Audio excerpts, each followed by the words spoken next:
Hi, I'm Bill Milliken, founder of Communities in Schools. What I really want to talk about is the 5 basics, because CIS is built on that platform. I need to give you background because these 5 basics I learned when I moved into Harlem at 20 in 1960 and till we left New York in 1971. So that's where I got my education. And I'm a slow learner, so I learned basically 5 things. But they are the 5 things that CIS is built around. And the first one, of course, is the most important, that it's relationships, not programs, that change people. I'm here today and actually alive because somebody cared enough to come in a pool hall in Pittsburgh and spend a year not meeting me on Facebook, but being in my face and believing in me and giving me hope that I didn't have at that time. The main thing we went to the streets with wasn't a lot of knowledge. We went with love. We went with doing what somebody done for us, hanging out on basketball courts, going into storefronts, wherever we had to go, to be present with the young people so that they would end up trusting us. And so once we got them trusting us, then their lives began. I learned about, along with caring, kids need a safe place to grow. I had to learn that along with caring, you had to build a trust of community. You had to have a sense of accountability, and we had to be there for each other. And we learned then that we had to stick together and make sure each of us were heard and cared about. These are the 2 most important basics that every kid and every one of us, we want to know that somebody cares about us and really believes in us in an unconditional way, the good and bad of us. But we also need a safe village, a safe place, a safe, caring community. And these are so lacking out there. So that's how we ended up with the second one I wrote about. The third one, again, this was one of our mentors that really believed in us, said, you're getting some of these kids really on wanting to make it and go somewhere, but now they're turned on to living, but they were kicked out of school. They mostly have 8th grade educations and are 16, 17 years old. How can we say we love kids and let them not have a marketable skill? Fortunately, somebody introduces to the fact that a GED, a general diploma back then, was worth gold.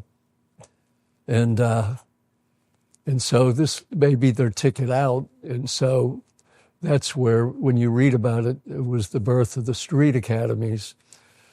First one in Harlem and then the Lower East Side of Manhattan. We called them street academies because rich people call their schools academies, so we wanted to have as much dignity as we could. And then we realized that the greatest gift we could give young people, a 4th basic, is a chance to give back, that they needed to be part of the change, that they needed to ultimately take charge of the change, that we needed to listen to them, and that the greatest gift we could give them is not to feel we're helping them, because help is not always helpful, but that as they were changing, they needed to be part of the change, and that they were part of the community, and they were part of Communities in Schools. So this weaving together of this community, from the caring adult to creating the safe place, now we were giving them a place to go and learn and get a skill for the future. So that's what put us on the map. And then the 5th one was actually added later when we were doing a presidential summit. One of our board members, as you'll read in the last dropout, decided we needed to get all the living presidents and Mrs. Reagan to create a summit, and General Powell was in between jobs and agreed to be the chair of it.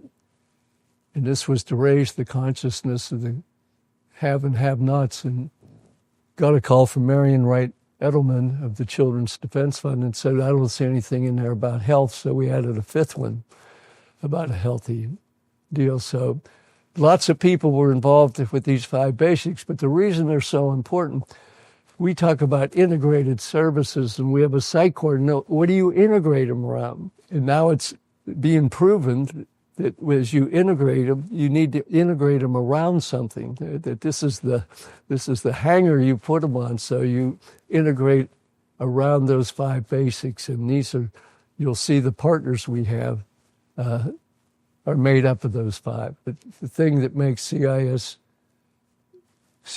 what makes a difference is our frontline troops, our site coordinators. You are the delivery system, and stay true to that and look to how to weave this together.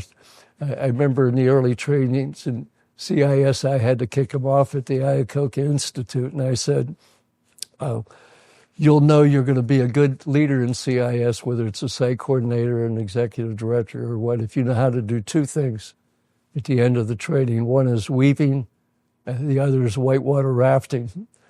And they cracked up until by the end of the week, they realized that their job was to weave these resources around these 5 basics, and that it was going to go through some tumultuous waters as you're trying to weave and put this together. And at this time in history, man, you couldn't be in a tougher deal. But I believe in the Army we have out there that will be able to navigate those waves and stay focused and not let the clouds and the darkness and all that's going on keep us from that vision that when that happens, lives are changed. We're creating the next generation of leaders because we're going to come out of this stronger.